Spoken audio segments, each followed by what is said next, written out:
नमस्कार मित्रांनो, स्वागत आहे तुमचं आपल्या नवीन व्हिडिओमध्ये। तर मित्रांनो, आज पाबर्डी भोर इथे लोकसेवक माननीय श्री स्वप्नील भाऊ जाधव यांच्या वाढदिवसानिमित्त भव्य दिव्य ओपन बैलगाडा शर्यतीचे मैदान पार पडले। मित्रांनो, हे मैदान अतिशय सुंदर व पारितोषिकरित्या पार पडले।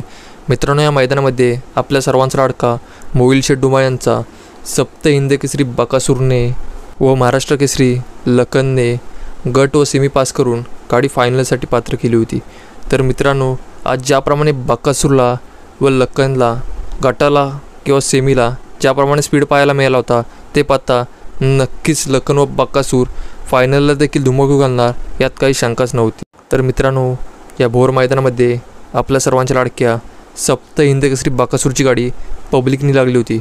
तरीसुद्धा मित्रांनो, आपल्या सर्वांच्या लाडक्या बकासूरने डावी खांदी पब्लिकने पळून देखील आजच्या भोर मैदानामध्ये प्रथम क्रमांकाचा मान पटकावला आहे। तर मित्रांनो, काल आपला सर्वांचा लाडका बकासूर खिडकई बिनजोड शर्यतीमध्ये हरला होता।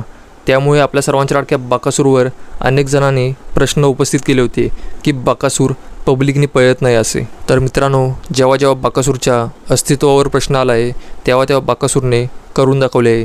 तर मित्रांनो, आज देखील या भोर मैदानामध्ये आपल्या सर्वांच्या लाडक्या बकासूरने डावी खांदी पब्लिकने पळून देखील प्रथम क्रमांकाचा मान पटकावला आहे। तर मित्रांनो, बकासूरला व लखनला प्रथम क्रमांकाचे मानकरी झालेले पाहून तुम्हाला कसे वाटले ते मला कमेंटच्या माध्यमातून नक्की सांगा।